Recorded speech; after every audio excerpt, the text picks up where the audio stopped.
8월 중간에 이렇게 첫째 주간에는 그 한동준 목사님께서 오셔서 과테말라 선교사님이시죠. 오셔서 이렇게 말씀을 간증과 더불어서 말씀을 전해 주셨습니다. 둘째 주간에는 이렇게 또 이 그 관련된 그 영화를 보게 됐고, 사실 제가 세 번째 맡기로 했었는데 세 번째는 이렇게 그 선교의 역사에 대한 얘기를 해달라 이렇게 주문이 들어왔어요. 네 번째 날은 담당 목사님께서 설교하는 걸로 마무리되기로 했었는데, 제가 세 번째 주간에는 그 교회 학교를 맡고 있는 바람에 그 정신없이 다니는 바람에 이렇게 교회에 오기 쉽지 않아서 바꾸게 됐습니다. 저희가 오늘 맡게 된 거는 그 교회 역사. 조를 준비가 되셨죠? 이렇게 아이고 상무가 돌아가겠구나 이렇게 앞에 이제 이렇게 좀 사진을 보여드리면서 우리 한국 교회사 속에서 어떻게 선교사님들이 역사했는가, 초기 선교사님 얘기들을 잠깐 드리도록 하겠습니다. 우리 한국 교회 역사는 135년밖에 되지 않았습니다. 제가 이제 인도 선교한 것 때문에 여기 쓴 것 같은데, 인도에 가보니까 거기는 그 이 선교 역사가 거기는 2000년이라고 말을 하더라고요. 왜 그러겠습니까? 우리 처음의 역사는 도마로부터 시작됐다. 프라이드가 있습니다. 그러니까 2000년의 역사를 갖고 있는 거죠. 근데 우리는 이제 그 기독교라 하게 되면 1884년부터 시작되기 때문에 이렇게 135년, 사실 그렇게 긴 기간이 아닙니다. 근데 놀라운 역사를 만들어줬지요. 이제 그 1884년 그 어간에 어떤 일이 있었는지, 어떤 선교사님들이 어떻게 복음을 가지고 왔는지 이렇게 역사 얘기를 잠깐 드리도록 하겠습니다. 시간은 대략 부지런히 달려가면서 이렇게 너무 놀라지 마시기 바랍니다. 길지 않게 하도록 하겠습니다. 말씀 한 절 보도록 하시겠습니다. 한번 그 제목을 봐주시기 바랍니다. 인생을 통한 하나님의 선교. 제가 이제 잡은 제목입니다. 이 말이 뭐냐면 하나님께서 어떤 사람들이 이렇게 하는 것이에요. 지금부터 한 300년 전쯤에 어떤 분이 이렇게 말을 했습니다. 하나님께서는 우리 인생들이 뭔가를 이렇게 역사하지 않는다 하더라도 하나님께서 하나님의 일을 하시기에 인생들이 손들고 내가 가겠습니다, 필요 없다, 이렇게 말하는 거죠. 이런 사람들이 있었을 때 그렇지 않다, 하나님께서는 하나님의 일을 하시는데 인생들을 통해서 일을 하신다라고 움직인 사람들이 있었습니다. 근데 그 사람들 때문에 사실 우리가 복음을 듣게 된 것이죠. 이제 인생을 통해서 이 사람들을 사용하셔서 하나님께서는 하나님의 선교를 하시는 거죠. 이게 하나님의 선교란 말은요, 제가 지금 그냥 지은 것이 아닙니다. 하나님의 선교란 말은 신학적인 용어입니다. 미시오 데이 이렇게 해서 하나님의 선교, 이 말은 뭐냐면요, 선교는 누구의 일이냐, 마치 교회의 일 같지요. 또 목사들의 일 같고 선교사 일 같지만, 그러나 선교는 하나님의 일이다. 주관하시는 분은 하나님이시다, 이 말이죠. 근데 누굴 사용하는가? 어느 사람들, 말씀에 붙들림 받은 순종하는 몇 사람들을 사용하셔서 하나님은 하나님의 일을 해가십니다. 여기 이제 인생을 통한 하나님의 선교, 그 말입니다. 자, 한번 천천히 읽어보죠. 시작. 내 장막을 넓히며 내 처소의 휘장을 아끼지 말고 널리 펴되 너의 줄을 길게 하며 너의 말뚝을 견고히 할지어다. 여기 이사야 말씀을 이제 나눈 것은요, 제가 맨 나중에 윌리엄 캐리라는 유명한 19세기 이렇게 그 세계 선교를 열었던 위대한 선교사님인데, 그 얘기가 사실 여기 이 얘기가 나오는 겁니다. 어떤 선교사님, 바로 그분인데, 윌리엄 캐리란 그 영국 런던에 있는 침례교 선교사님이세요. 이분이 이제 인도로 가기 전에 마지막 이 설교를 하고 다음 해 바로 이제 인도로 가서 이제 평생 뼈를 거기에 묻게 되는 것이죠. 여기 장막터를 넓힌다. 이제 여기 제가 읽은 데는 이사야서입니다. 이사야서 54장 말씀인데 신약적인 마인드를 한번 봐주시기 바랍니다. 그러면 장막터가 뭐가 되겠습니까? 교회가 될 수 있는 것입니다. 또 뭐가 되겠습니까? 우리 각각에 있는 이제 처소들, 가정이 될 수 있을 것이고요. 또 내 영혼도 될 수 있을 거라 생각됩니다. 장막터를 넓히는 것이죠. 우리는 늘 이제 이렇게 살다 보면은 좁아 터지게 이렇게 자기 거, 내 거, 우리 거, 우리 교회 거 이렇게 할 때가 많이 있습니다. 근데 이제 장막터를 넓히다 이 말을 하는 거죠. 또 처소의 휘장을 아끼지 말고 널리 펴라. 또 내 줄을 길게 해라. 그리고 말뚝을 견고히 하라. 내가 말씀에 견고히 설 때 하나님께서는 우리를 사용하실 것이고 우리 교회를 사용하실 것입니다. 자, 이제 보시면요, 이게 목차입니다. 여기 1832년 뭐 나오죠. 처음 들어보죠. 이게 귀씨가 있었구만. 이렇게 귀칠라프라는 선교사님이 있었습니다. 얘기를 잠깐 드릴 것이고요. 그 다음에 유명한 토마스 선교사님 얘기, 또 로스 선교사님 얘기, 그리고 이제 이렇게 위주의 청년들 1882년. 이게 제가 이제 이렇게 연도를 많이 쓰는데 놀라지 마시고 두려워하지 마시기 바랍니다. 그냥 잊어버려도 됩니다. 근데 연도가 쓴 이유는 뭐냐면 그때가 어떤 하나님께서 역사하신 그 일들이 있는 것이에요. 또 이수정이라는 사람이 있습니다. 이수정이라는 사람이 남자게요, 여자게요? 남자입니다. 여기 이수정 선교사님이 있는데 이 얘기들, 또 알렌 선교사님, 제가 1884에 빨간 칠을 하지 않고 85에 빨간 칠을 했습니다. 84 사실은 말이죠, 1884부터 해야지만이 135년간의 선교 역사가 되는 것이지요. 근데 제가 85에 이렇게 빨간 칠을 한 이유는 그때 유명한, 우리가 너무너무 잘 알고 있는 언더우드, 아펜젤러, 그 이제 또 스크랜턴 모자, 이렇게 온 그 이 해가 85년이기 때문에, 또 85년에 뭔가가 막 집약되어 있는 어떤 것들이 있습니다. 하나님께서 일하실 때 말이죠, 큰 그림을 날 때 이렇게 차 놓고 포놓을 때도 어떻게 하십니까? 분명히 계산을 하고 움직이거든요. 근데 하나님께서는 어떤 큰 그림 속에서 계산하신 것이 있는 것 같은데, 제가 볼 때는요, 저 85년도 이때를 계산하시고 역사하신 것 같습니다. 그래서 그렇게 써놨습니다. 그리고 89년에는 펜 위기라는 분, 여기 몇 사람 아십니까? 쉬운 이름이 하나도 안 나오죠, 그죠? 펜윅이라는 분은요, 우리가 침례교인이잖아요. 이 침례교 선교사님으로 처음 오신 분이 저분이십니다. 잠깐 이제 지나가는 말로 1분짜리로 써놨습니다. 그리고 2019, 제가 점점 줄어들고 있네요. 그리고 이제 우리는 여기 이겁니다. 2019년에 우리는 어떻게 할 것인가, 여기 도전 주는 말씀을 나누고 마무리하도록 하겠습니다. 넘어가겠습니다. 귀칠라프란 분입니다. 여기 그 역사에 보게 되면 말이죠, 이렇게 날 때 아주 좋은 딱 태어나 보니까 어머, 내 입에 금숟갈이 물려 있네요. 어머, 우리 아버지는 이렇게 그 유명한 분, 우리 엄마는 미인이고, 이렇게 우리 집에는 우리 할아버지 때부터 대대로 부자고, 이렇게 이런 사람은 상당히 기분 나쁘시죠, 그죠? 저만 그런 건 아닌 거죠. 여기 이분은 말이죠, 젊은 나이에 6개 국어를 동시에 같이 공부하게 되고, 이렇게 이분은 귀칠라프, 칼 귀칠라프, 이 사람은 독일계 유대인입니다. 공부를 정말 잘했습니다. 기분이 좀 안 나쁘시군요. 저는 기분이 나쁘더라고요. 6개 국어를 가능했는데 독일어가 가능했고, 영어가 가능했고, 네덜란드 말이 아주 유창했고, 그리고 중국말과 일본말과 샴말, 샴이 뭐냐면 태국입니다. 이런 말들이 유창했습니다. 이런 사람이 또 우리 한국까지 와서 한국말로 성경을 번역을까지 했습니다. 기분 안 나쁘시군요. 여기 이분이 온 때가 1832년입니다.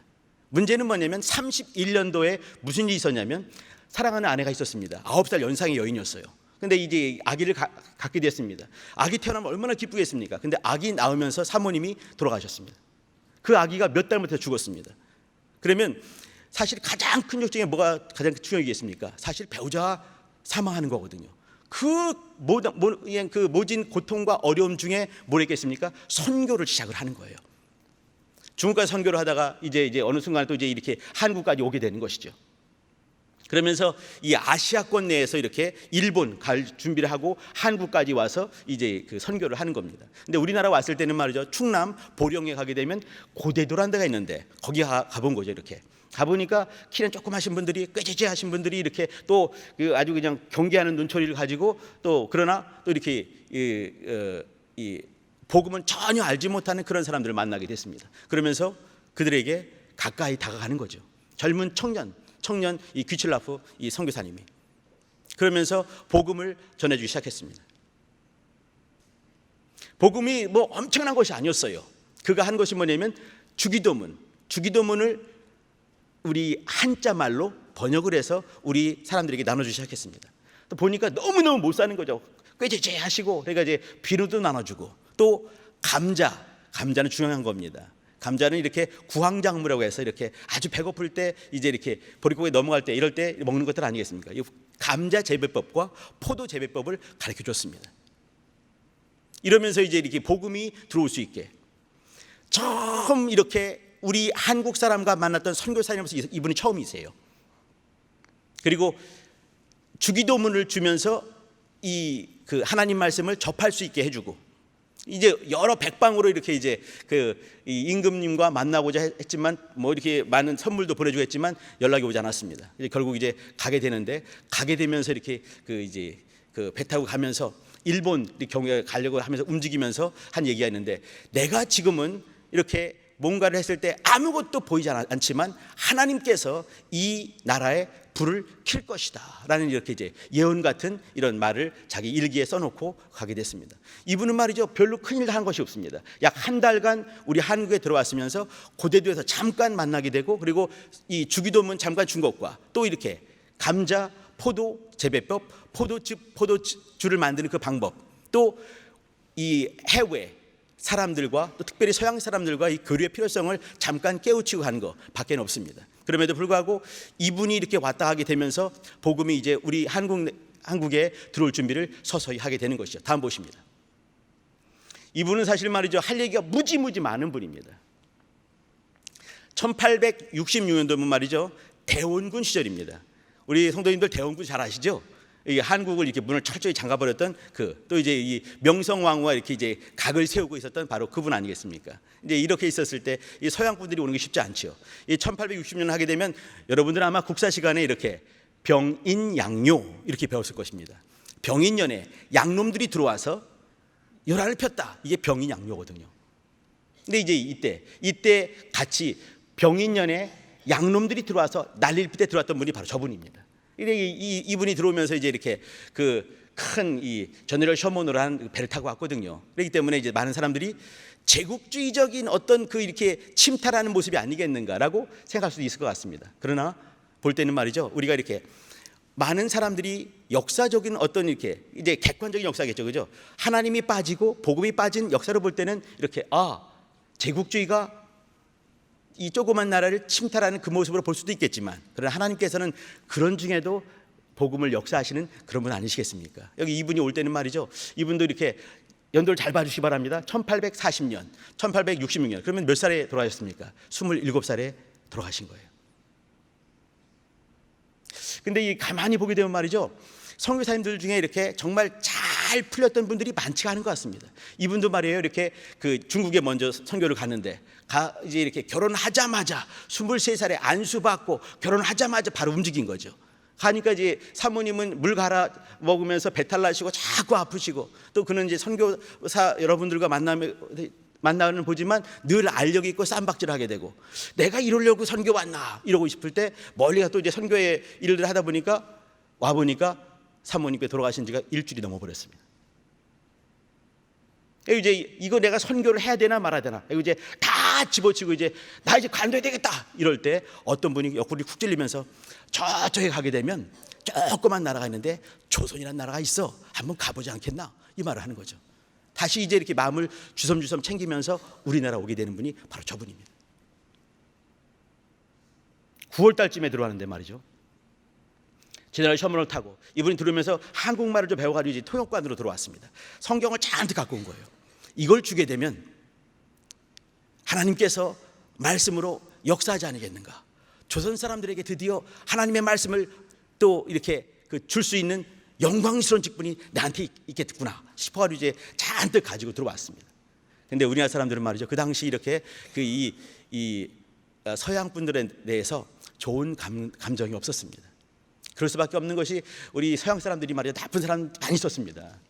어떤 사람 말이죠, 대원군이 어떤 사람이겠어요? 대원군은요 왕의 아버지 아니겠습니까? 대원군의 묘를 막 이렇게 이제 파가지고 이 남현군인데, 이 대원군의 아버지 남현군의 묘를 파서 그 시체를 가지고 딜을 한번 해볼까 이렇게 하다가 밤에 그 묘를 파다가 잡힌 사람도 있고 막 그러거든요. 그러니까 서양 사람 하게 되면 나쁜 놈 이렇게 찍혀 있는 거예요. 근데 이런 중에 이제 이렇게 간 거 아니겠습니까? 1860년도 말이죠. 우리가 점 찍어놓은 연도가 있습니다. 1885년이에요. 그러면 66년이 말이죠. 한참 먼 얘기 아니겠습니까? 그 먼 얘기 때 복음을 가지고 들어오는 거예요. 성경을 잔뜩 가지고 들어왔는데 이제 전쟁같이 막 싸움을 하게 되고, 또 이제 이 대동강을 들어왔는데 대동강 물이 빠지게 되면서 배가 좌초하게 되는 거죠. 사람들이 막 이제 배에서 나오는 사람마다 병력들이 다 이제 이 해변에 서 있으면서 죽여버리는 겁니다. 강변에서 죽여버리는 거죠. 이제 토마스 목사님도 이제 이렇게 안 나갈 수가 없는 거예요. 성경을 잔뜩 가지고 물은 건너왔습니다. 사람들 다 죽었어요. 강변에 다 죽은 거죠. 이분은 와가지고 이제 성경을 가지고 이렇게 무릎을 꿇고 와서 이게 성경을 받들어 누구한테 주는 것처럼. 근데 이 성경을 받아도 안 되고 안 죽여도 안 되는 거 아니겠습니까? 박춘건이라는 사람이 있었습니다. 병절이에요. 칼을 빼는데 이 사람이 자꾸 다가오는 것이에요. 이렇게. 저분이 수염이 많지만 저분 27살 때였습니다. 성경 가지고 이제 가까이 오는 거죠. 박춘건 칼을 뺐습니다. 이 사람은 이제 한마디 하죠. 여기 이 토마스 목사님, 야소가 예수예요. 야소, 예수 믿으라 이 말이죠. 예수 믿으라. 성경을 빼가지고 드리고 있는 겁니다. 박충원이라는 사람은 가차없이 칼로 내리쳐서 이 강변에서 죽게 되고 토막내에서 죽게 되는 거죠. 바다 불태워버렸습니다. 이 사람은 와서 말이죠. 이 토마스 선교사님은 한 것이 아무것도 없는 거예요. 와가지고 그냥 이제 피 흘려 죽는 것밖에 없는 거죠. 겨우 한 게 뭐냐면 성경을 받들어 줬는데 그 사람은 받으려고 하지도 않고. 근데 성경을 이 박충원이라는 사람이 몇 개를 한 권을 집어넣습니다. 거기서 이렇게 구경하는 애 중에서 12살 먹은 애가 있었어요. 최치량이라는 애가. 근데 걔도 이제 성경을 하나 받은 거죠. 이렇게. 최치량이란 조그만 애기가 이제 가다가 보니까 이제 성문지기가 있는 거예요. 성문지기에 있어서 이제 이거를 갖고 가다 들키면 볼기 맞을 거고, 그러니까 이거를 줬습니다. 박영식이라는 사람이었습니다. 박영식이 받아보니까 이게 종이가 좋은 거거든요. 그 당시 우리나라 사람들은 종이가 드물었습니다. 이거 가지고 이제 자기 집에 가가지고 널다리골에 가서 자기 집에 가서 도배를 다 해버렸습니다. 성경을 가지고 도배를 했습니다. 성경으로 도배된 집이 바로 그 집이었어요. 널다리골에 있는 박영식이라는 사람의 집이었습니다. 여기 이제 이 박춘건이라는 사람이 성경을 받고 자기는 칼로 죽인 거 아니겠습니까? 이제 성경 받고 이제 어떻게 할지 몰라서 갖고 가다가 이제 이렇게 여기저기 보다가 이제 냅뒀는데, 이영태란 사람이 있었는데 이 사람 누구냐면 이 박춘건의 이 조카였습니다. 이 조카가 그 성경을 가지고 보다가 나중에 그가 예수 믿게 되고, 나중에 선교사들이 들어왔을 때 선교사들이 성경 번역을 할 때 이영태라는 사람이 한국말을 잘하니까 말이죠. 당연하죠. 한국 사람이니까. 그 사람들을 도와서 성경 번역하는 아주 중요한 일들을 이 박춘건의 조카 이영태가 했습니다. 박영식, 여기 자기 집을 그 도배한 사람이 있습니다. 그 사람 말이죠. 이걸 도배해놨는데 이 사람들이 올 때마다 이렇게 보고 저렇게 보고 이렇게 막 붙여놔가지고 말이죠. 보다가 그 집에서 예수 믿는 사람들이 많이 나오게 되는 거죠. 나중에 대동강에서 첫 번째 교회가 탄생했을 때 어디에 생겼겠습니까? 그 집이 널다리골 교회가 됐습니다. 나중에는 판동교회로 바뀌었다가 그 다음에는 그 교회에서 장대현 교회가 나오게 됐습니다. 장대현 교회 잘 아시죠? 1907년 평양대 부운동이 벌어졌던 곳이 장대현 교회였습니다. 거기서 길선주 목사님이 나오게 되는 거죠. 근데 이제 이렇게 저분은 오셔서 한 것은 아무것도 없습니다. 피 흘리는 것밖에 없는 거죠. 그리고 야 예수 그만하고 성경 준 것밖에 없었지만 성경이 역사를 했습니다. 우리 성도님들 잊지 마시기 바랍니다. 우리 인생들이 역사하는 것 같지만 하나님의 말씀이 역사하는 것입니다. 우리 한국 교회를 가만히 보게 되면 하나님께서 사람을 사용하실 때 당연한 거겠지만 말씀을 깊이 사랑했던 그런 사람들을 우리 한국에 보내주셨습니다. 27살 때 철들었겠습니까? 죄송합니다, 토마스 선교사님. 근데 대부분 보게 되면 제가 아들내미도 있거든요. 제 막내도 26인데 말이죠. 얘가 무슨 생각을 사는지 잘 모르겠습니다. 근데 우리 한국에 왔던 선교사님들이 대부분이 26살, 7살짜리들이 왔습니다. 언더우드 목사님 26에 왔습니다. 아펜젤러 목사님 28에 왔습니다. 저분 27에 온 것이죠. 근데 이분들이 이 젊은 나이에 와서 한국을 바꾸어 버렸습니다. 이분들이 어디 잡혀 있었나요? 말씀에 붙들려 있었습니다. 여기 이제 토마스 선교사님 오셔서 아무것도 한 것이 없지만, 다만 피 흘린 것밖에 없지만 그 피값으로 말미암아서 평양이 드디어 한국의 예루살렘이 되는 역사가 만들어지게 되는 것이죠. 이 첫 번째 피를 흘린 분이 바로 저분입니다. 다음 보십니다. 여기 이제 제가 이제 존 로스라고 써놨지만 사실은 이제 저분 보고 싶은 마음은 사실은 별로 없습니다. 우리가 이제 성경 번역 얘기를 할 때 이제 존 로스역 이런 게 있습니다. 그러니까 존 로스 선교사님이 번역한 성경이라는 말이죠. 근데 사실은 말이죠, 저분이 한 것이 아니고 저분이 한국 사람들을 잘 포섭을 해서, 죄송합니다, 포섭이란 말 써가지고. 근데 왜 그러냐면 그 당시 이제 그 위주에 있었던 한국의 이 홍삼 장수들이 많이 있었습니다. 젊은 친구들이죠. 이제 이렇게 만주에 가서 홍삼, 중국 사람이 홍삼을 좋아하니까 홍삼을 많이 팔러 가는 거예요. 그때 이제 이 사람들을 잘 만나서 이 사람들을 이제 이렇게 내가 번역을 하려고 하는데 한국말 좀 가르쳐 달라. 이렇게 하면 이제 이 사람들이 돈이 궁하고 하기 때문에 와서 이렇게 가르쳐 주면 한국말 가르쳐 주게 되면서 이제 이렇게 성경을 읽게 되고 그러면서 변화된 사람들이 제 써놓은 여기 백홍준, 서상윤 이런 사람들입니다. 우리는 이제 이렇게 역사적으로 보더라도 존 로스 역이라는 성경을 보고 있지만 저는요 하고 싶은 말이 뭐냐면 왜 백홍준 역이 아니고 왜 서상윤 역이 아니냐 이렇게 따지고 싶은 마음이 있어요. 저만 그러는 거죠. 이렇게.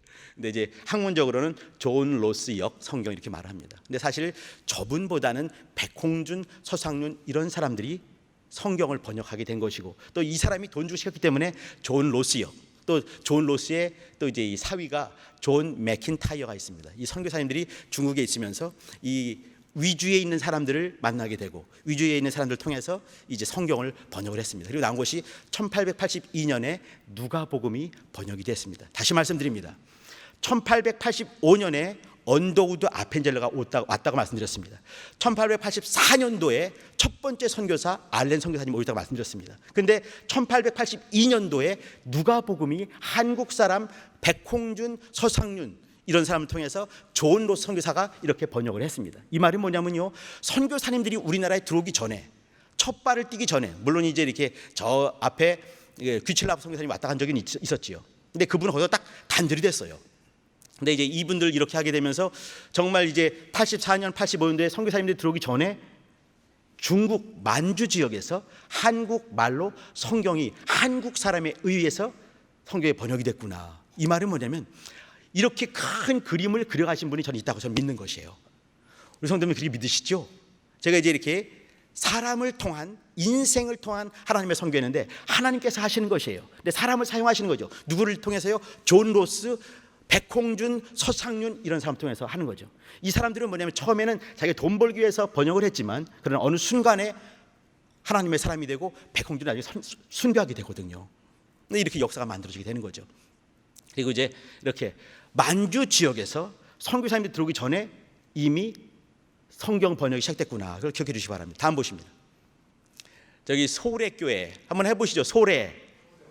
소래가 말이죠. 여기 광해도 여기 이제 이 송천, 이게 소나무 송자에다 내천 아니겠습니까? 그러면 송천이에요, 송천. 근데 송천이기 때문에 우리말로 하게 되면 솔내가 되겠죠. 솔내가 나중에 이제 소래가 돼서 소래교가 된 것이에요. 또 말씀드립니다. 선교사님이 온 것은요 84년도예요. 선교사로 온 건요 85년도가 맞습니다. 84년도에 알렌 선교사님 오셨는데 이분은요 선교사로 온 게 아니라 의사로서 왔습니다. 그러니까 이제 고종 황제의 이 어의로 오게 된 거거든요. 그러니까 이제 진짜 선교사님은 85년도에 선교사의 빠지를 붙이고 온 분이 바로 이분들이에요. 그리고 84년, 85년도에 오기 전에 이미 83년도 5월 16일 날에 교회가 탄생을 한 거예요.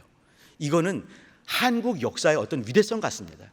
한국 민족의 위대성 같습니다. 무슨 말이냐면 선교사님들이 선교를 하기 전에 역사를 공부하다 보면 말이죠. 저는 이제 교회사를 전공을 했습니다. 제가 여기 쓰게 된 건 뭐냐면 이인재 목사는 역사학을 전공했으니까 여기 역사 얘기를 해주세요. 이것 때문에 쓴 겁니다. 사실은요. 그러니까 역사학을 하다 보면 이렇게 한국 교회 역사를 보게 되면서 어떤 사관이 있냐 이렇게 말을 하거든요. 그러면 이제 이렇게 구속 사관을 갖고 있느냐, 아니면 민족 사관이 있느냐, 아니면 선교 사관이 있느냐. 대부분의 많은 분들이 선교 사관이 있습니다. 왜 그러냐면 복음을 가지고 기쁜 소식을 가지고 이 땅에 온 사람들이 있었기 때문에 선교사들이 있었기 때문에 있는 것이 아니겠느냐. 근데 우리나라는 그렇지가 않은 거예요. 이 때문에 민족 사관이라는 사관도 있습니다. 교회사에서요. 그러니까 뭐냐면 민족이 이렇게 어떤 선교사가 들어오기 전에 민중들이 움직이게 되고 또 이제 국민들이 움직이게 되면서 교회가 탄생한 것이에요. 첫 번째 교회가 이렇게 많은 분들은 여기 이제 신문내 교회, 우리말로 하게 되면은 세문안 교회죠. 세문안 교회가 첫 번째 교회라고요? 아닙니다. 첫 번째 교회는요 여기 황해도 소래에 있는 송천에 있는 소래교회가 첫 번째 교회입니다. 1883년 5월 16일 날 누가 세웠냐면요 아까 봤던 서상윤 이 의주 청년이 이 교회, 이 서상윤과 동생 이름이 서경조예요. 서경조가 이제 둘이 있으면서 서경조가 머무는 사랑방을 내놓게 되고 그 교회가 소래교회가 됐습니다. 여기 1883년 5월 16일 날 18명의 결신들이 모여서 예배를 드렸는데 이것이 첫 번째 예배가 된 것이죠. 우리나라 좀 독특했습니다. 선교사님이 들어오기 전에 성경이 번역이 됐고 또 선교사님들이 들어오기 전에 이미 한국 사람들에 의해서 교회가 탄생한 아주 별난 교회였습니다. 별난 교회, 별난 민족의 별난 성도님들 사랑합니다. 아까 말씀드린 서상륜 서경조입니다. 저기 1852년은요 서경조 이분이 목사님이세요. 이 목사님은요 여기 그 뒤에 사진 보이십니까? 사진이 몇 분이시지요? 7명이시죠. 이게 1907년입니다. 7명 이 한국교회가 탄생시킨 첫 번째 목사님들이세요. 이 중에서 이렇게 서상륜은 이분은 그 나중에 장로가 됐습니다. 근데 서경조 이분은 목사님 되셨죠. 여기 이제 축도를 이렇게 탄생하게 되면은 인사를 하고 축도를 하거든요. 이 한국 교회에서 첫 번째 축도하신 분이 누구냐면 저 유명한 서경조 목사님이세요. 저분의 사랑방에서 소래교회가 탄생했고요. 저분이 7명 중에 한 분. 여기 보게 되면은 앞줄에서 그 앞줄에 제가 볼 때는 이거 어떻게 보는 거예요? 왼쪽에서 세 번째 분 보이시나요? 저분이 누구냐면 길선주 목사님이십니다. 저분이. 그리고 왼쪽 앞쪽에서 왼쪽에서 두 번째 저분이 제주도 가서 순교하신 이기풍 목사님이세요. 뒷줄에 중간에 있는 분이 서경조 목사님이십니다. 여기 저분들이 누구냐면 한국교회가 나온 첫 번째 목사님들이세요. 여기 이제 이렇게 서상륜 저분이 이제 이렇게 그 로스 선교사님 만나게 되고 뒤집어지게 되고 복음 알게 되면서 경조야 너도 예수 믿어야 돼 이렇게 돼가지고 이제 전도가 되고 그러면서 서경조 동생을 목사로 만드신 분이 서상륜 이 장로님이세요. 저분이 서상륜 이분이 우리나라에서 한 세 손가락으로 뽑히는 그 이 세례를 받은 분입니다. 우린 침례받지만 그때는 세례 받았겠지요. 자, 이분은 정말 할 얘기가 많은 분입니다. 이수정이란 분. 42년도에 태어나서 86년에 돌아가셨습니다. 그러면 젊은 나이에 돌아가신 거죠.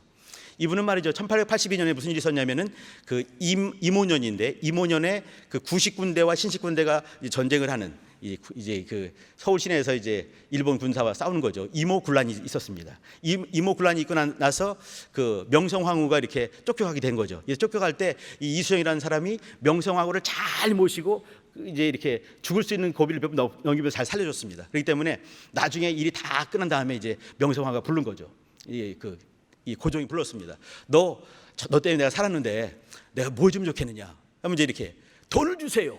뭐 주세요 할 수 있겠죠, 그죠? 근데 이 사람이 이렇게 말했습니다. 일본 갈 수 있게 해주십시오. 일본에 왜 가냐면 당시 이제 우리나라 사람들은 이렇게 농경 사회 아니겠습니까? 일본의 우수한 농경 문화, 농경 기술들을 잘 배워서 우리나라에 갖고 오겠습니다. 하고 이제 이렇게 뜻한 바가 있어서 이렇게 82년도 늦게 일본에 가게 됐습니다. 일본에 가서 이제 이렇게 하다 보니까 어떤 이 농사 일을 잘 하시는 이제 이렇게 학자가 있었는데 찌다센이라는 분이세요. 일본 분이십니다. 이분을 만나게 됐습니다. 근데 만나 보니까 이분이 이상한 책을 보고 있는 거예요. 근데 이제 우리 한국 선비들은 어떻습니까? 그 책들을 보게 되면 그 욕심 갖고 이제 뭔 책인지 궁금해하거든요. 이제 보다 보니까 성경이었던 거예요. 이분이 이제 찌다센 이 일본 농경학자 아주 유명한 분인데 이분 때문에 그 성경을 보게 되고 그러면서 깨지게 되고 그러면서 이제 우리 조선이 필요한 것은 농경 어떤 기술이 아니라 진짜 필요한 것은 하나님이시고 바로 성경이다. 이걸 깨지게 된 거예요. 이분이 말이죠. 저 이런 분들은 이제 공부를 정말 잘하는 분인 것 같습니다. 제가 별로 안 좋아하는 분인데 이분은 말이죠. 이게 일본에 가가지고 8개월 만에 유창하게 8개월 만에 말이죠. 일본 말을 배워서 또 성경 배워가지고 8개월 만에 설교를 할 수 있는 분이 됐습니다. 대단한 분이죠. 그리고 이제 이 성경을 번역을 했는데 그것이 83년도에 마가복음을 번역을 한 거죠. 84년도에 출판이 되게 됐고 그리고 85년도에 보니까 언더우드와 아펜젤러가 이제 이렇게 일본에 도착을 해서 보니까 한글말로 성경이 있는 거예요. 너무 놀란 거죠. 이제 이수정 이분을 만나게 되고 성경을 받아가지고 이 언더우드 호주머니에 마가복음을 가지고 우리나라에 들어왔습니다. 이게 이제 언더우드의 역사인 거죠.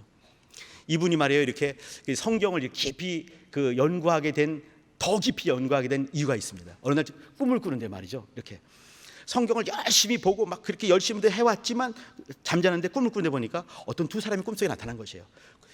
이수정님의 꿈 얘기입니다. 이제 보니까 어떤 두 분이 뭔 책을 잔뜩 갖고 있는 거예요, 이렇게. 이제 이분이 또 물어본 거죠. 책 욕심이 있어가지고 꿈속에서 그 책이 무엇이요? 물어보니까 이 책은 니네 나라, 조선이죠, 니네 나라의 모든 책을 더 합친 것보다 더 중요한 책이다. 눈이 정말 이만큼 커지겠죠. 그 책이 무엇이요? 그러니까 성경이다. 이렇게 말한 거예요. 눈 확 깨보니까 성경을 번역하다가 이제 깼습니다. 그리고 이제 하나님께서 이렇게 가르쳐 주시는구나 싶어가지고 이제 더 열심을 다해서 마가복음을 완성하게 됐고, 이것을 나중에 언더우드 목사님께서 갖고 오시게 되는 거죠. 한국의 마케도니아인이 뭐냐면요, 1883년 12월 13일 날 미국을 향해서 편지를 썼습니다. 이분이 말이에요. 그 앞에 글을 한번 읽어드릴게요. 잘 들어보세요. 이렇게 1883년 12월 13일 요코하마에서 하고 이제 예수 그리스도의 종 나 이수정은 성경 같지요? 이렇게 시작을 했습니다. 예수 그리스도의 종 나 이수정은 미국의 형제자매들에게 주님의 이름으로 인사를 드립니다. 쭉 쓰게 되면서 이제 그 긴 편지 쓰는 것이에요. 당신의 나라는 기독교인이라고 제가 들었습니다. 우리나라는 조선인데 조그만 나라인데 그러나 복음이 진짜 필요합니다. 당신의 나라가 이 우리나라를 향해서 복음의 일을 해주기를 정말 소망합니다. 만약에 그렇지 않고 당신의 나라가 그 일을 안 한다 한다면 우리는 다른 데를 통해서, 이거 성경에 나오는 게 아니겠습니까? 다른 데를 통해서 분명히 그 복음을 듣게 될 것입니다. 나는 이러한 일들이 당신의 나라에서 이루어지지 않기를 바랍니다. 이렇게 하면서 쓴 거예요. 이걸 쓰게 됐고 이것이 또 이제 이렇게 저널지에, 이 기독교 저널지에 다 이제 실리게 됐습니다. 이거를 본 두 청년이 있었습니다. 그걸 보게 되면서 이제 하나님의 음성을 듣는 거죠. 너는 왜 조선으로 가지 않느냐? 이거를 마음에 확 감동받게 되는 거예요. 누군지 아십니까? 언더우드와 아펜젤러예요. 이걸 보고 감동을 받게 되면서 이제 이 언더우드도 말이죠, 처음에는요 이렇게 그 인도로 가려고 작정한 사람이었습니다. 근데 인도 가는 길이 묘하게 막혀버리는 것이에요. 그런가 보다, 또 어디 가야 되나, 인도 가야 되는데, 그러다가 이제 이게 보게 된 거죠. 보면서 너는 왜 조선으로 가지 않느냐, 이런 음성을 마음 중에 깊은 감동을 느끼게 되면서 조선으로 오게 됐습니다. 언더우드 아펜젤러도 말이죠, 각각 이제 이렇게 사역을 하다가 어느 날 이제 이렇게 어떤 집회에서 만났습니다. 집에서 만나가지고 이렇게 통일성명을 한 거예요. 그리고 이제 뭐 열심히 설교하라고. 너 어디 갈래? 나는 인도 갈 거야. 뭐 이렇게 하다가 이제 나중에 와보니까 요코하마에서 만나게. 너 그때 그 사람이네. 요코하마에서 언더우드와 아펜젤러가 만나게 되는 거죠. 신기하게 만나게 되고 역사를 하는 것이에요. 제가 1885년 딱 찍어놓은 이유가 바로 그렇습니다. 하나님께서 이렇게 뭔가를 몰아가시는 것이에요. 어떤 사람은 이 선교에 죽쓰다가 이제 조선 가봐라 이렇게 가지고 이제 거기 와서 이 소래교회가 막 탄생이 되는 역사도 있게 되고 막 그렇게 하게 되는 거죠. 가만히 보게 되면 하나님께서 일을 틀림없이 하고 계신 겁니다. 이 이수정 말이죠, 이렇게 마가복음을 쓰게 되고, 그러면서 이제 하나님의 일들 속에 또 이제 자기 이름을 기록하게 됐습니다. 여기 그 사진 보시게 되면요, 그 하얀 도포 입은 분이 누구겠습니까? 이수정이에요. 82년대에 온 사람입니다. 82년도 늦지막지 와서 이제 83년도에 찍은 사진이 바로 저겁니다. 그 앞에 있는 분이 우리 성도님 잘 모를 수가 있어요. 우찌무라 간주라는 사람이거든요. 저 별로 안 좋아하는 사람이죠. 근데 일본 역사에서, 일본 기독교 역사에서 빠지지 않는 유명한 사람이 우찌무라 간조예요. 근데 우찌무라 간조와 딱 마주보고 있는 사람이 이수정입니다. 1년짜리 신자가 저렇게 하고 있는 거예요. 보통 사람이 아닌 거죠. 예수 믿은 지 1년도 안 되고 8개월밖에 안 됐는데 일본 말로 설교를 할 수 있는 사람이에요. 깊이 은혜를 누리게 된 거죠. 이분이 이수정이고요. 이렇게 그러면은 만주에서는요, 백홍준 서상윤을 통해서 이렇게 82년도에 이 누가복음이 번역이 됐습니다. 83년도에는 이 이수정을 통해서 마가복음이 번역이 됐습니다. 중간에 조선이 있고 위에서도 막 역사가 막 있는 거죠. 여기 밑에서도 역사가 막 있는 거예요. 이 사람 동시에 확 돌게 되면서 한국을 변화시키게 되는 거죠. 아직 84년도가 오지 않았습니다. 이때 있는 거예요. 다음 보십니다. 자, 드디어 이제 우리가 기다리던 알렌이란 분입니다. 알렌. 이제 이 알렌이란 분은요, 84년에 우리 한국 84년 9월 20일 날 한국에 들어왔습니다. 이제 고종 황제의 어의로 온 것이죠. 그러니까 선교사로 온 것은 아니었어요. 근데 이제 그런 선교사의 마음을 가지고 이거 한 거죠. 이분도 말이에요, 이렇게 중국에서 대부분 이렇게 뭔가 죽순 분들이 어디 갈까 하다가 마지못해 온 나라가 대부분 우리나라가 있었습니다. 역사가 또 그렇게 만들어졌어요. 이제 이분도 이제 이 어려운 일들이 많이 있었을 때 죽수고 선교에 죽수고 그러다가 이제 이렇게 조선에 한번 가라 해서 온 거죠. 근데 하나님이 역사를 만드시는 것이에요. 그분이 9월 20일에 들어왔습니다. 눈 파란 분이 어휘라 하더라도 뭐 대단하겠습니까? 근데 역사가 만들어지는데 9월 20일에 들어왔고 12월 4일이었습니다. 우정국이라는 것이 있어요. 그러니까 지금의 우체국이 되는 거죠.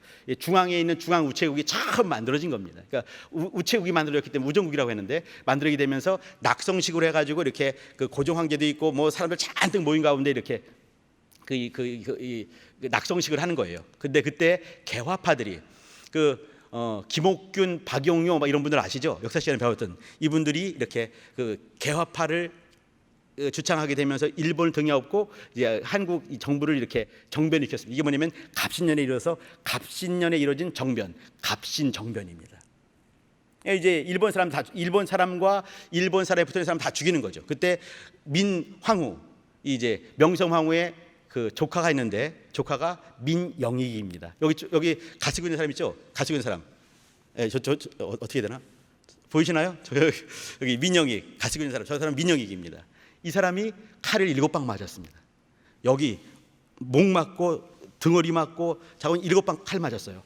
그러면 한약과 탕약으로 어떻게 할 수가 없는 거죠. 근데 양의사가 딱 한 명 있었습니다. 누구겠습니까? 알렌이었어요. 데리고 온 거죠. 여기 이제 내 명성황후 조카인데 살려내라 이렇게 말한 거예요.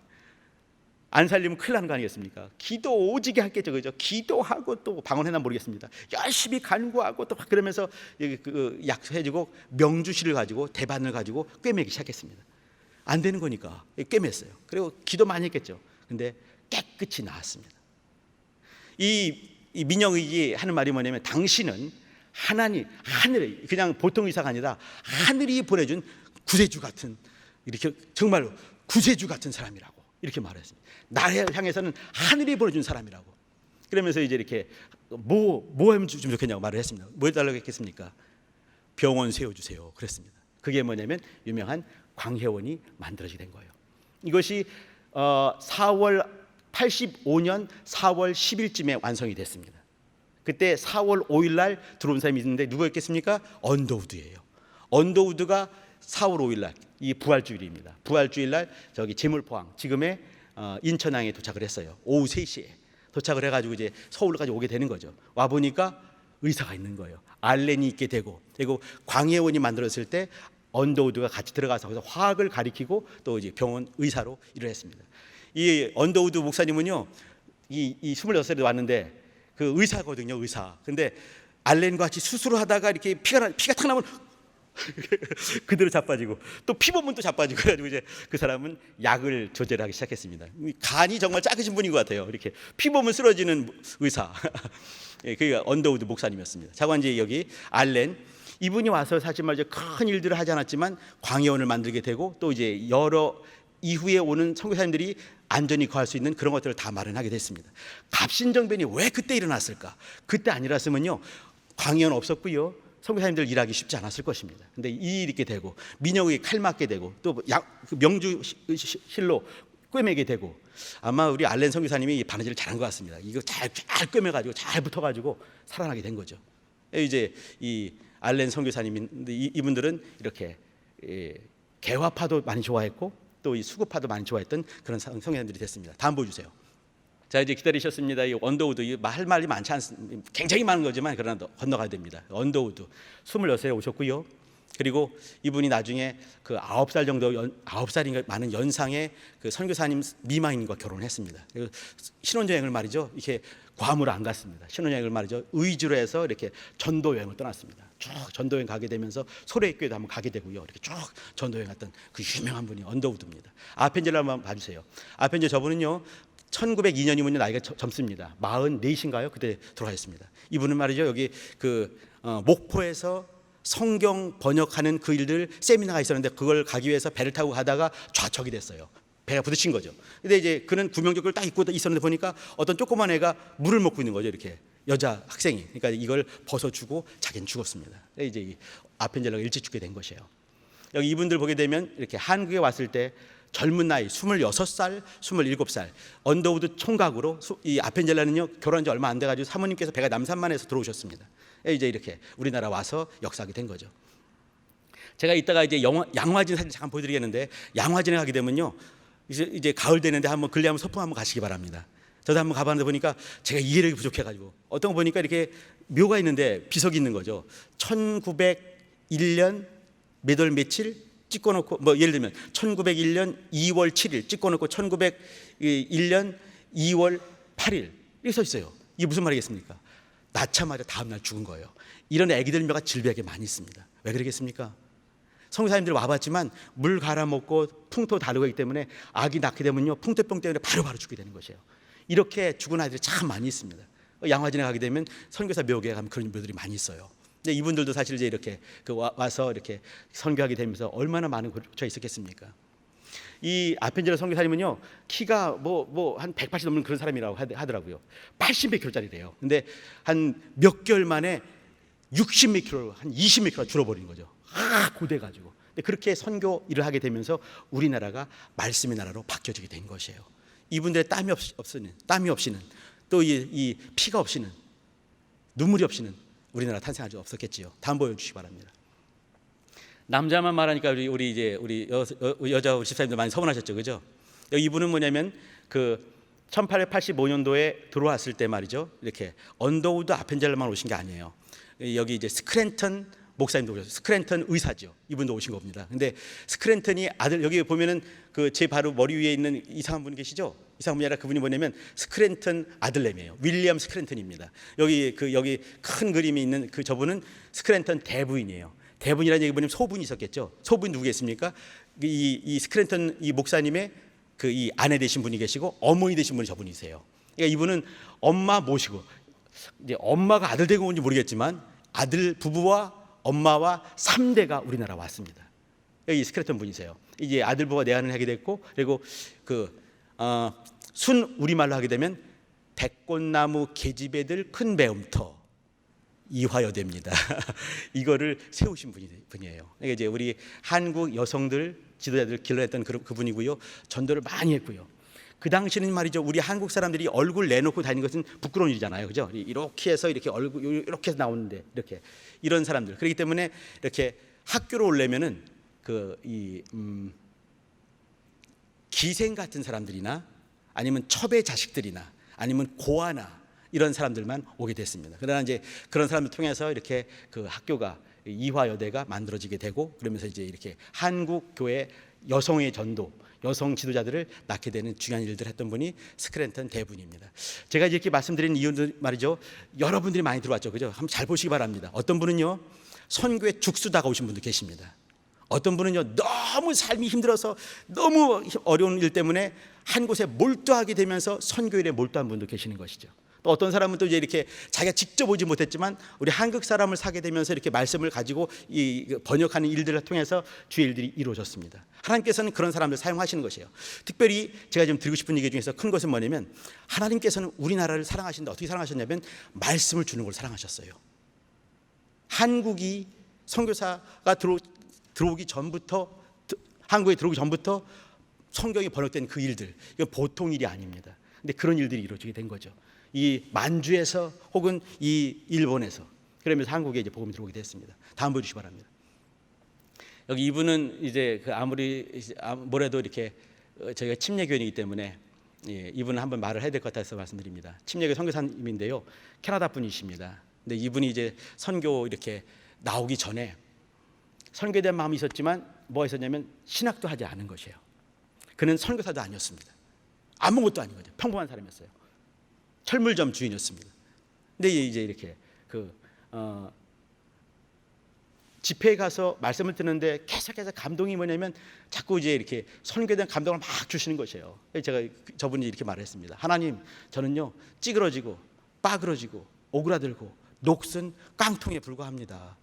저 가서 뭐 하겠어요? 그러니까 이제 하나님께서 마음적인 감동이 뭐냐면 녹슨 깡통이라 하더라도 생수를 주게 되면 그걸로 살 사람이 있겠다. 네가 기회를 해주지 않을래? 이 마음을 확 줄 거예요. 눈물 쑥 뽑으면서 이제 가겠습니다 하고 온데 어디겠습니까? 우리나라에. 그것이 1889년도에 이 침례교 선교사로서 처음 왔습니다. 그는요 목사가 아니었습니다.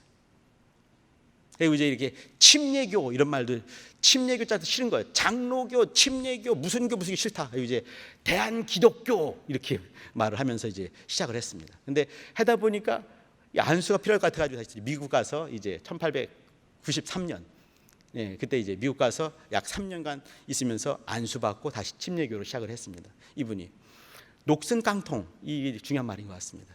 우리가 비록 이제 뭐 가진 거 많이 없고 특별한 건 뭐 없지만 그러나 하나님 말씀을 가지고 움직일 때 하나님께서는 그 사람을 사용하시는 것이지요. 중요한 건 뭐냐면 무릎 꿇는 사람인 거예요. 말씀 앞에 무릎을 꿇는가, 내 것을 내세우는가. 어저께 우리 가정 예배를 드리는데 사사기를 봤습니다. 사사기 21장 25절에 보게 되면 그때는 왕이 없었기에 사람들이 자기 좋은 소견대로 했더라 했겠습니다. 왕이 있는가? 왕이 없으면 자기 소견대로 하는 거 아니겠습니까? 우리 성도님들은 왕이 있는 줄 믿으시길 바랍니다. 우리의 왕이 우리 안에 계십니다. 우리 교회 왕이 좌정하신 곳이 우리 교회인 것이죠. 그런데 왕이 없이 자기 소견대로 하는 사람이 많이 있을 때 어떤 사람은요 자기 속에 왕이 있고 그 왕의 음성에 예민하고 민감하게 순종하는 어떤 사람들이 있는 것이에요. 하나님은 그 사람을 통해서 일을 하십니다. 비록 녹슬었지만, 비록 찌그러지고 빠그러지고 오그라들고 쓸모없어 보이는 그 녹슨 깡통이지만 그 속에 생수를 담아서 역사하시는 것이죠. 여기 이분이 유명한 페니 선교사님입니다. 여기 양화진 선교교 묘역이네요. 여기 보게 되면 한번 이 가을에 한번 꼭 가시기 바랍니다. 거기 가볼 만합니다. 여기 이제 선교사님들이 어떻게 오셔서 어떻게 역사하셨는가. 우리가 이제 이렇게 귀칠라프, 또 토마스, 알렌 이런 분들 잘 이름 모르잖아요. 근데 그러면 안 될 것 같은 거예요. 왜 그러냐면 그분들은요 우리나라 와서 피를 흘리신 분입니다. 말씀 가지고 오셔서 피를 흘리신 분이거든요. 수고를 땀 흘리고 피 흘리고 눈물 흘린 분이세요. 그러면 이름을 알아야 되지 않겠냐 생각을 한번 해봅니다. 저기 가서 한번 이제 이렇게 그 조그만 유아묘도 있어요. 난지 3일 만에, 난지 당일에 죽은 그런 아기들도 묘도 있습니다. 한번 가보시면 좋을 것 같습니다. 다음 보시죠.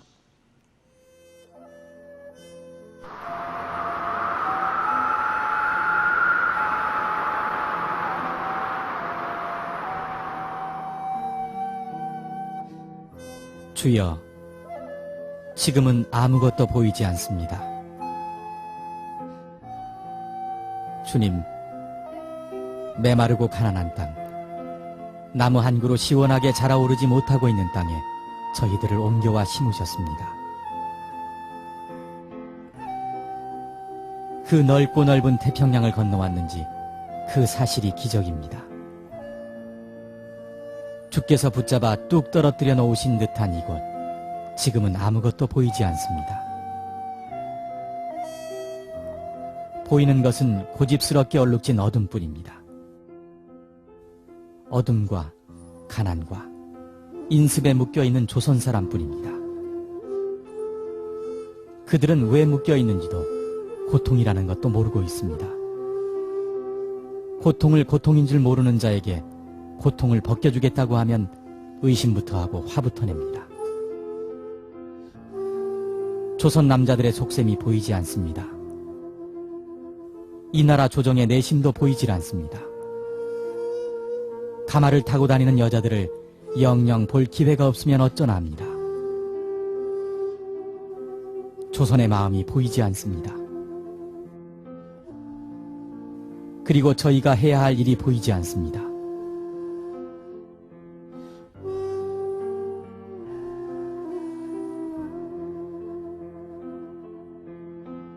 그러나 주님, 순종하겠습니다. 겸손하게 순종할 때 주께서 일을 시작하시고 그 하시는 일을 우리들의 영적인 눈이 볼 수 있는 날이 있을 줄 믿나이다. 믿음은 바라는 것들의 실상이요 보지 못하는 것들의 증거니라고 하신 말씀에 따라 조선의 믿음의 앞날을 볼 수 있게 될 것을 믿습니다. 지금은 우리가 황무지 위에 맨손으로 서 있는 것 같사오니 지금은 우리가 서양귀신 양귀자라고 손가락질 받고 있사오나 저희들이 우리 영혼과 하나인 것을 깨닫고 하늘나라의 한 백성 한 자녀임을 알고 눈물로 기뻐할 날이 있음을 믿나이다. 지금은 예배드릴 예배당도 없고 학교도 없고 그저 경계의 의심과 멸시와 천대함이 가득한 곳이지만 이곳이 머지않아 은총의 땅이 되리라는 것을 믿습니다.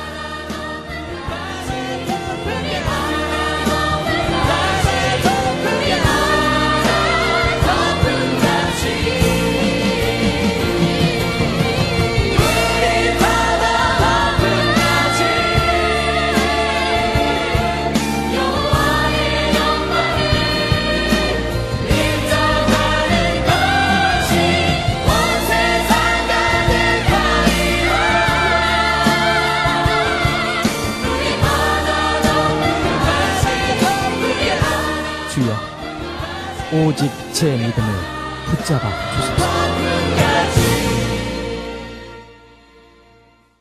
역사적으로 이제 이렇게 학문적으로 보게 되면 저분의 기도가 진짜겠냐, 거짓이 아니겠냐 하는 분들 많이 계십니다. 근데 중요치 않은 것 같습니다. 아펜젤러 기도를 한번 들어봐 주시기 바랍니다. 이분이 1885년 4월 5일 날 오후 3시에 제롱평에 도착하게 되면서 첫 번째 드린 기도예요. 우리는 부활절 아침에 이곳에 도착했습니다. 이날 사망의 권세를 이기신 주께서 이 백성을 얽어맨 결박을 끊으사 하나님의 자녀로서 빛과 자유를 주시옵소서. 이렇게 기도를 시작한 거죠. 대부분 이렇게 이제 기도를 하시면서 역사했습니다. 이때 말이에요. 이렇게 이분들이 이렇게 역사할 때 우리 한국 교회 사가들은 이런 걸 싸웁니다.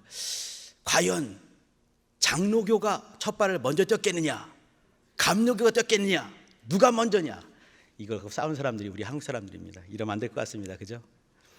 자, 이제 본문으로 돌아갑니다. 여기 이제 이 얘기가 뭐냐면 네 장막터를 넓히며 네 처소의 휘장을 아끼지 말고 널리 펴되 너의 줄을 길게 하며 너의 말뚝을 견고히 할지어다. 이건요, 그 옛날에 이 윌리엄 캐리 선교사님이 영국에서 인도로 가기 바로 전해에 이 설교를 하고 그 유명한 말을 한 거죠. 거기 한번 여기 글씨 써 있는 거 보이시죠? 한번 읽어보실까요? 시작. 하나님으로부터 위대한 일을 기대하고 하나님을 위해 위대한 일을 시도하라. 위대한 일이 뭐였겠습니까? 이분은요, 선교로 그냥 마음이 꽉 차신 분입니다. 그래서 이 인도를 품기 위해서 인도로 가게 된 거죠. 인도로 가게 되면서 이렇게 하나님으로부터 위대한 일들을 기대하고 하나님을 위해서 위대한 일을 시도하면서 그의 뼈를 인도에 묻었습니다. 많은 사람들이 이때 이제 칼빈주의자는요, 예정론 아니겠습니까? 하나님께서 하나님의 예정하신 사람이 있다 한다면 하나님께서 틀림없이 하지 않겠느냐. 이제 이 윌리엄 캐리가 손 딱 들고 이제 이렇게 우리 선교해야 됩니다 막 그럴 때 young man sit down 이렇게 말하는 거죠. 젊은이 그냥 앉게. 하나님께서 하나님의 일을 하지 않겠는가? 자네가 이렇게 열 올리지 않더라도 하나님께서 하나님의 일을 할 것이네. 이때 그렇지 않다. 하나님께서는 하나님의 선교를 하시되 사람을 통해서 사람을 사용하신다. 우리 가자 이 말했던 사람이고, 이 사람을 통해서 많은 사람들이 은혜 받게 되고 움직이게 됐습니다. 우리 성도님들 마찬가지입니다. 여기 이제 우리 선교 주관을 맡고 있는데 저는 역사를 한국계 역사 중에서 그 제일 첫 부분에 조금만 제가 말씀드리고 있는 겁니다. 이 조금 중에도 말이죠, 하나님께서 일하신 것이 보이시죠? 이렇게 그림을 막 그려가시고 어떤 사람은 툭 와서 피 흘린 것 같지만 그냥 피 흘리고 죽은 것 같고, 어떤 사람 볼 때는 어머 젊은 사람이 저 그렇게 피 흘리는 건 아니지, 헛된 것이 아니겠는가. 근데 하나님께서는 헛되게 하지 않았습니다. 그가 흘린 그곳에 그 유명한 교회들이 세워지게 된 것이에요. 장대현 교회뿐만 아니라 무슨 이제 뭐 사창골 교회들이 쫙 세워지게 된 것이 이 널다리골 교회, 그것이 나중에 판동 교회로, 그 다음에 장대현 교회로 바뀌게 되는 거거든요. 그러니까 하나님께서 일을 하시는 것이에요. 큰 그림 속에서 나는 아무것도 아닌 것 같지만, 그러나 툭 했을 때 그 일을 아무것도 안 같이 보이지만 그러나 역사를 만들어지게 되는 거죠. 그 옛날 어떤 사람이 말한 것처럼 이 하나님의 교회는 순교자들의 피를 먹고 큰다며요. 그 맞는 것 같습니다. 이 윌리엄 캐리 눈여겨볼 만한 그 중요한 대목이 바로 여기 있는 것이에요. 이 54장 2절 말씀 바로 그겁니다. 다음 보십니다. 자, 여기 이제 인도입니다. 그 윌리엄 캐리가 갔던 인도, 2019년의 인도의 모습입니다. 여기 큰 그림에 보이면 날아간 거 보이시나요? 천정이 날아간 거. 제가 저기 인도 챙갈빠뚜라는 곳인데 거기 제가 거기서 집회를 인도했었고요. 분일 목사와 같이 밥을 먹던 곳이 바로 저곳입니다. 태풍에 맞아가지고요, 저기 된 거예요. 이제 우리 여기 어떤 선교사님이 우리 여기서 돈 좀 모아서 보내도록 합시다. 돈 조금씩 모아, 많이 모지 못했어요. 이제 좀 모아가지고 보냈고 그걸 가지고 천정을 한 것이 제 머리 위로 보이시죠? 이렇게 이제 천정 붙인 것이 있습니다.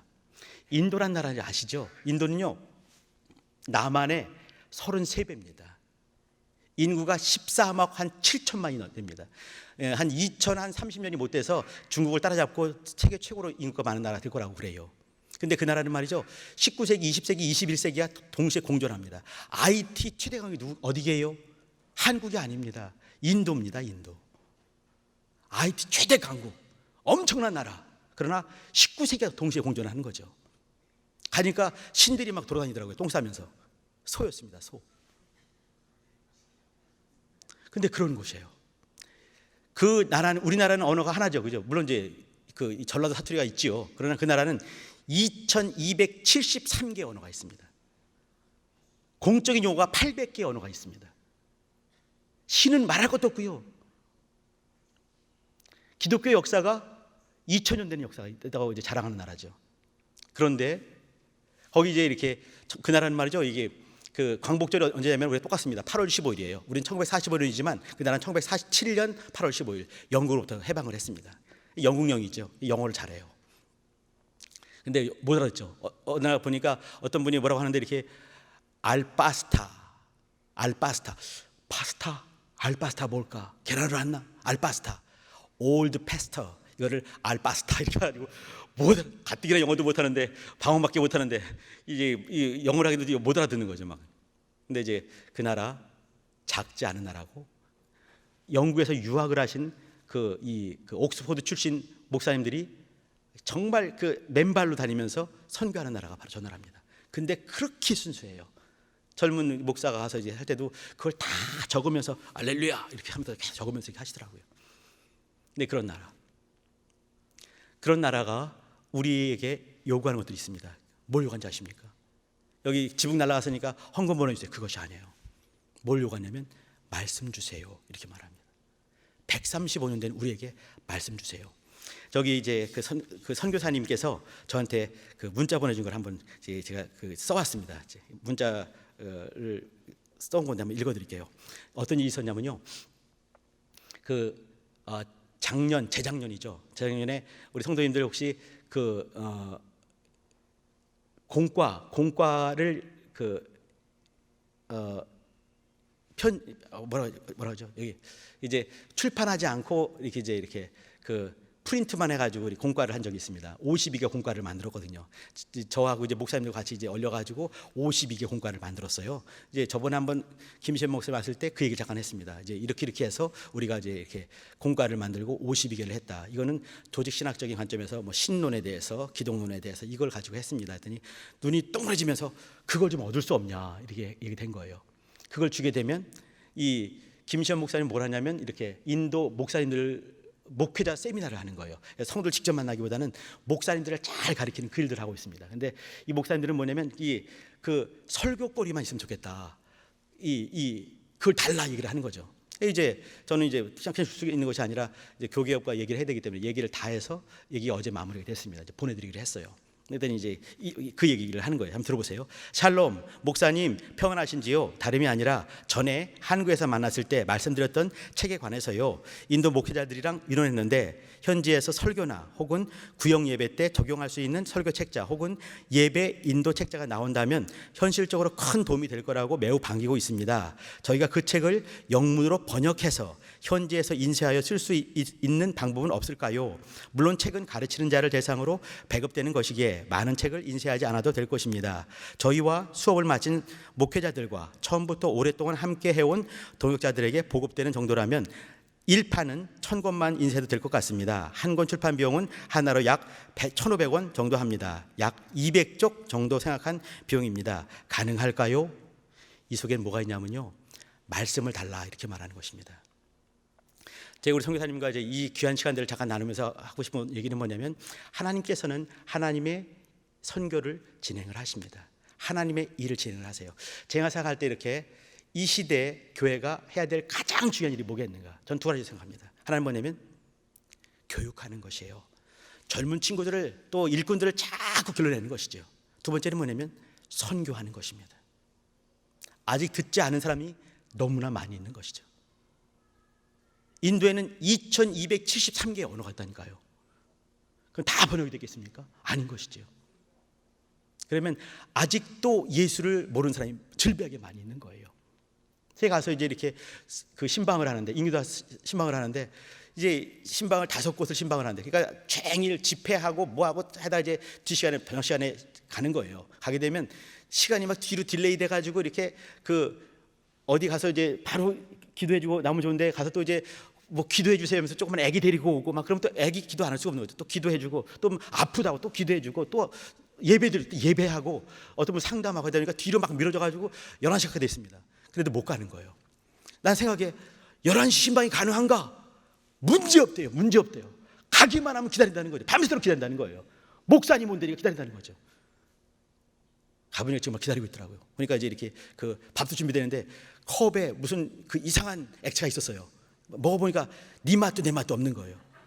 이제 물어봤습니다. 이게 뭡니까? 닭 삶은 물입니다.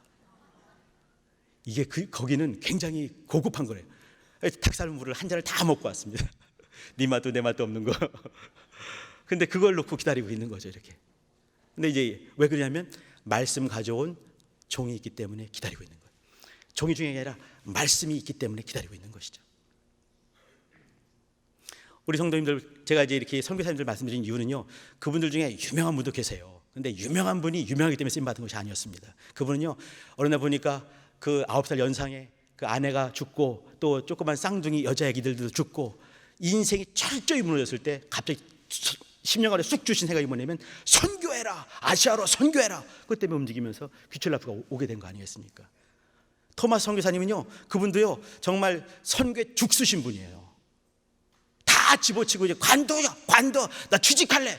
취직도 했습니다. 목사가 관두고요.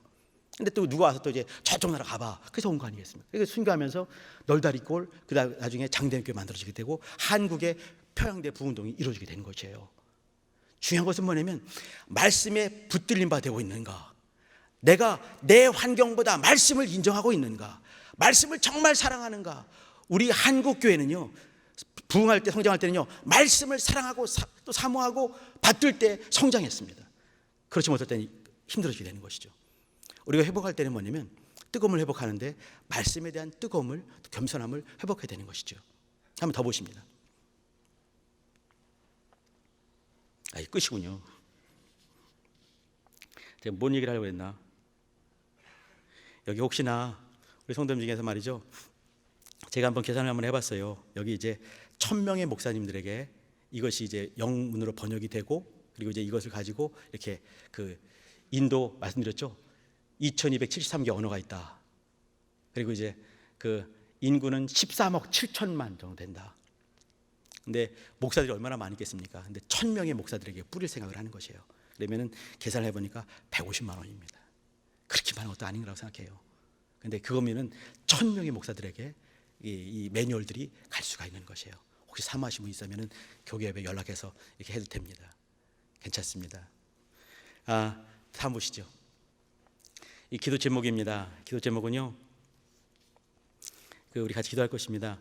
여기 그 건강한 교회, 건강한 성도, 건강한 신앙생활 할 수 있게 도와달라고 기도해 주시고요.